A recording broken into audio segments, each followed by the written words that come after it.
Well, another day and another savvy offseason move made by the Ravens. And in this case, yet again, it has to do with John Harbaugh's coaching staff, which continues to materialize and be finalized as the opening days here of the NFL offseason really begin. And of course, the Ravens continue to work towards the 2025-2026 campaign and starting to put things in order ahead of the new league year and free agency, which, of course, is just a couple weeks away.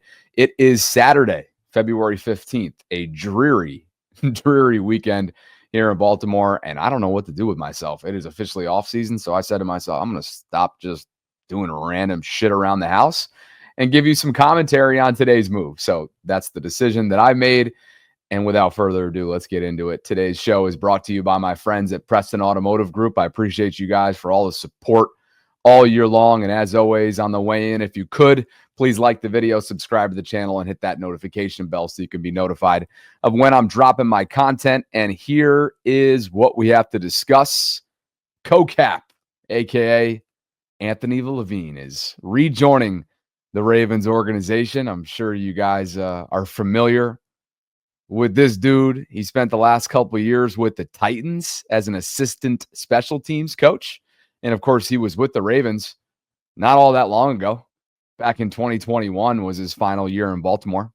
He won a Super Bowl in the 2012-2013 season, and really, most notably, was known as sort of your special teams guru, the co-captain, if you will, somebody who had a pulse on that locker room. And I just always viewed co-cap, and I had my spars with him in the locker room settings in terms of, you know, the reporter versus player relationship. But this is a dude that I think is universally respected, was universally respected within that building, clearly still is. And I just think the more youthful exuberance, right, this player type of perspective that they continue to bring in from a coaching staff standpoint this offseason, I think it pays big dividends in the long run. And I think what I like about some of the moves that have been made so far in finalizing this staff for the upcoming season is that it has a nice blend and balance of the then and now, right? The Chuck Paganos, the Chucks of the world represent the then. Anthony Levine and several other assistants that have been hired represent the now, right? They still are fresh off of their playing careers. And in Anthony's case, they sent him to Tennessee essentially for a couple of years to kind of hone in on his skills. And now they're bringing him back. And I think if there's one area that probably hasn't been talked about enough so far to start off this offseason that the Ravens must improve upon, it's special teams. And I'm not even talking about Justin Tucker. Clearly, that situation needs to be resolved one way or the other, and we'll see how things play out with both the league's investigation and however the Ravens choose to handle him moving forward, given the allegations, the very serious allegations. But when I say the Ravens special teams unit needs to get shored up and needs to improve, I'm talking about areas outside of kicking. I'm talking about the coverage units. I'm talking about the polishedness. I'm talking about the discipline, the angles that are taken. Special teams has not been a strong suit for the Ravens in recent years, really over the last two. And I'd have to think that drives John Harbaugh insane. Chris Horton, special teams coordinator, insane. And I'm not saying that Anthony Levine's going to come in and be the Lord Savior, but he is somebody that was a special teams ace for Baltimore. He is somebody that now has a couple years of experience as an assistant under his belt. And now the Ravens bring him in to hopefully make improvements, bring in that youth, bring in somebody that's beloved, bring in somebody that understands the Ravens culture, the Ravens organization, and what they're trying to accomplish from a special teams perspective. So Matt has been all over these moves, these assistant moves, as you take a look around the NFL. And that is the latest for the Ravens. Let me know what your thought is on a reuniting with co-cap Anthony Levine, which is expected to happen now that Matt has tweeted it out as an assistant special teams coach in Baltimore. And it is notable. It wasn't just in Tennessee that he kind of got his coaching career started. He did work for the Ravens in 2022 as a personnel and coaching assistant. So they gave him a shot right out of the gate after he hung up the cleats. And then he went to Tennessee to get legit assistant work. And now he's back in Baltimore. Feels eerily similar to several other coaches that have come through Baltimore, right? Didn't Zach go down to Jacksonville for a little while, if I'm not mistaken, Zach Orr? And now, of course, at 32, 33, right around there, one of the youngest, if not the youngest defensive coordinators league-wide. I think these guys know how to, this organization led by John Harbaugh, understands how to groom homegrown. I'm not just talking about from a player perspective either.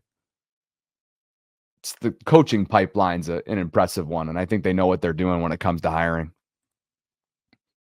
You know, this was from earlier in the week, but just in case you haven't been following along, as we take a look at some other staff changes, and in this case, a staff hire, Matt also reported that the Ravens are expected to hire Chiefs safeties coach Donald DeLessio. He's been with Kansas City the last 4 years, meaning he's seen a lot of success, a 2-time Super Bowl championship run, right, for him over the last 4 seasons, and had a lot of success coaching players like Justin Reed and Brian Cook. Those two dudes are ballers. They combined for 165 tackles and 4 interceptions this season alone. And in Matt's case, in Donald's case, this is a dude who's just 33 years young. So he's really just getting his career started. This is what I'm talking about when I say that, you know, that youthful rejuvenation.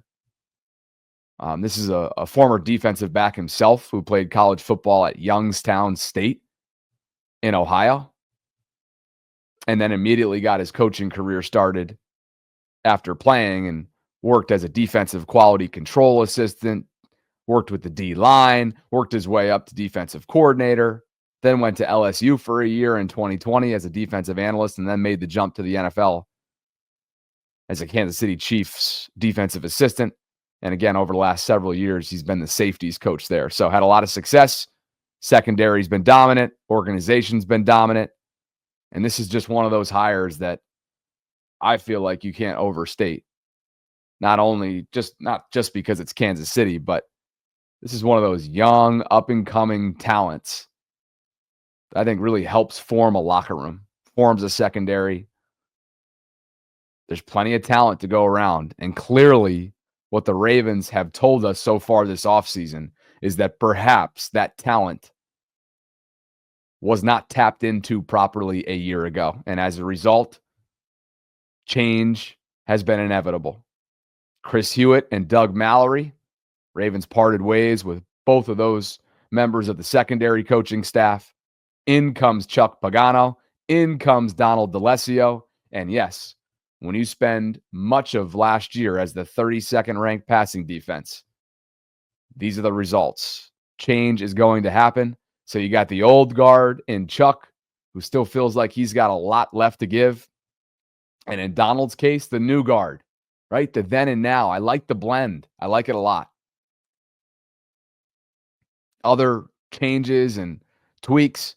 Of course, Dean Pease was brought in to serve as an advisor, a consultant in season last year, and really helped turn things around, and I'm sure settled Zach Orr down, his former player. It's going to be a family affair moving forward because his son, Matt Pease, will serve as the assistant inside linebackers coach this season. Dean, of course, is going to continue in an advisory role, probably cutting back, is what they alluded to in the end of season press conference from his role last year. Because, I mean, let's be honest, when you retire and then essentially come back and probably work full-time solely out of desperation. I'm not saying Dean himself was desperate. The Ravens certainly were to get him in the building. You get that sense, don't you?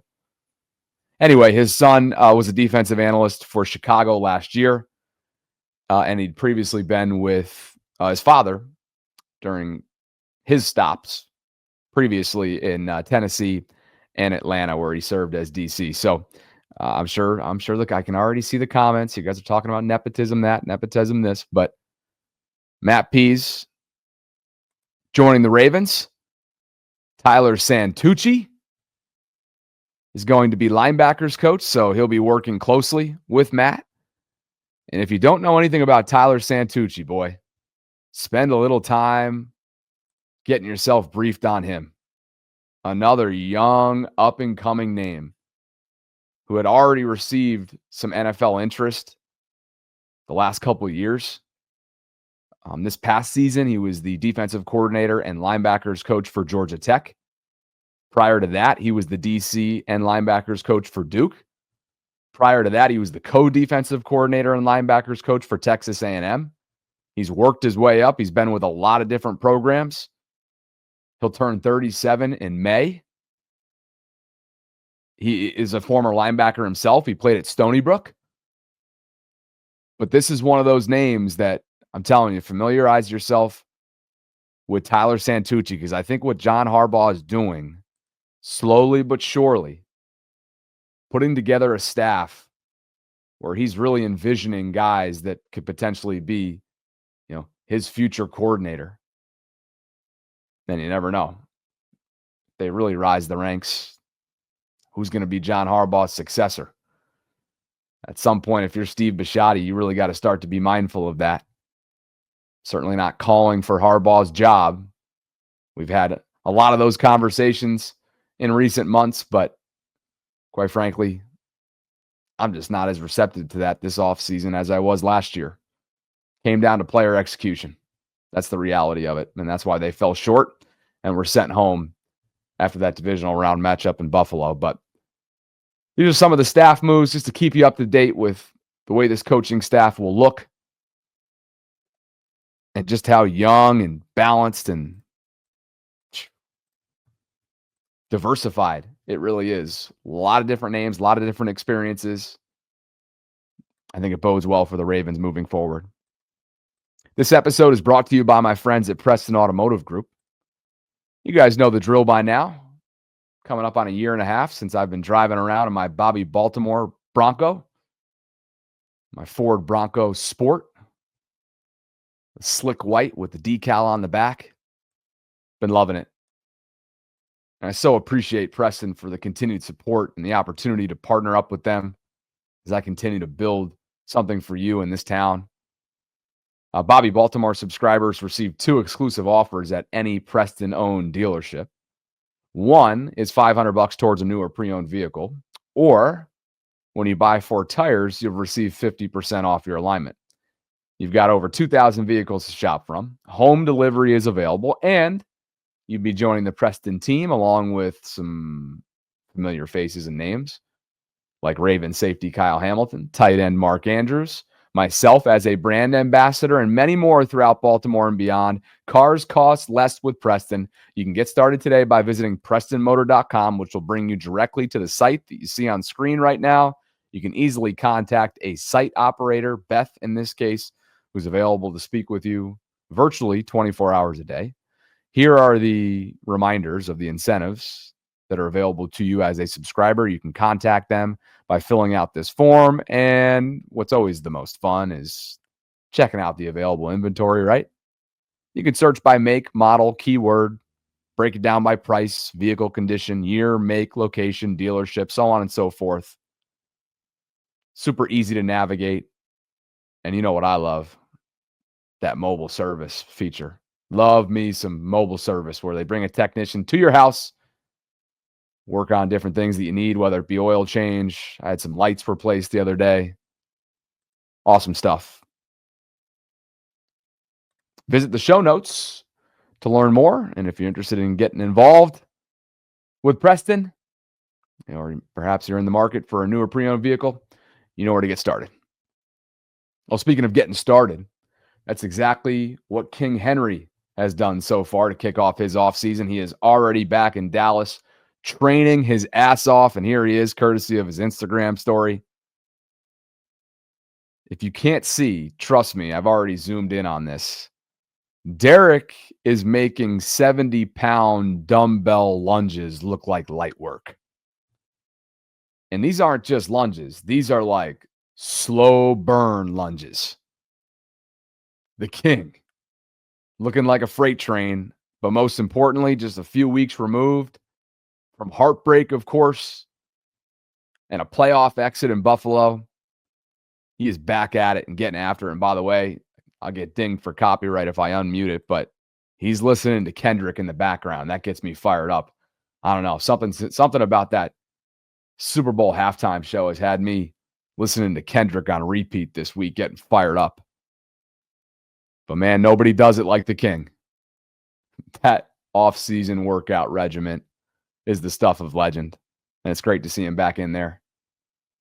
30 plus and an ascending running back who's back for another year in Baltimore. And perhaps, you never know, maybe some extension talks on deck as well. We'll have to take a look at that, even though, again, he is under contract for the 2025 season, as most of you know. This got lost in the shuffle, I feel like, of a busy week. But I wanted to make sure to give the Brown family their due because this is awesome. Mike Garafolo of NFL Network reminding us that Ravens senior special teams coach Randy Brown and his son Tyler Brown, who's a special teams assistant for the Eagles. Look at this. 12 years apart. Both of these photos taken post Super Bowl wins. Both taken in New Orleans. Friggin' awesome. Congratulations to Tyler, the son of Randy. Randy has been, man, John Harbaugh's go-to guy for years. Love running into him in Harbor East. We always chat football. We always chat life and family. He's a great personality. Somebody that was a former mayor of a New Jersey town, if I'm not mistaken. So Randy Brown's got one of the greatest stories in the league. I mean, come on. From mayor to NFL coach, NFL assistant coach, that is. You got to love that stuff. So congratulations to the Brown family. And I believe Randy's daughter, too. What game was it that I'm just forgetting it? Was it Philadelphia? Was it December 1st against the Eagles where his daughter sang the national anthem?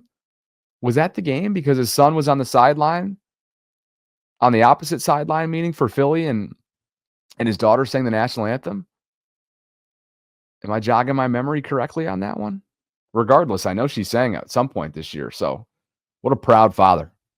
Fun run for the Brown crew. Appreciate you guys for dropping by the channel on this weekend, halfway through February. Kind of a weird time for football fans. You don't know what the hell to get excited about. So Super Bowl's in the rearview mirror. I got my post-New Orleans hangover. Free agency is still weeks away. Time to get to Florida. That's exactly what I'm doing pretty soon. So stay tuned. Thank you, guys. Thanks to Preston Automotive Group. Thanks to all of you. Please like the video on your way out. Subscribe. Hit the notification bell. You know the drill. Go check out our interview with Emmanuel Lacho over on The Vault. Great conversation with a national personality earlier this week. And I thought Sarah was in rare form in debate format. That's her favorite. You already know how it goes. I'll talk to you guys soon.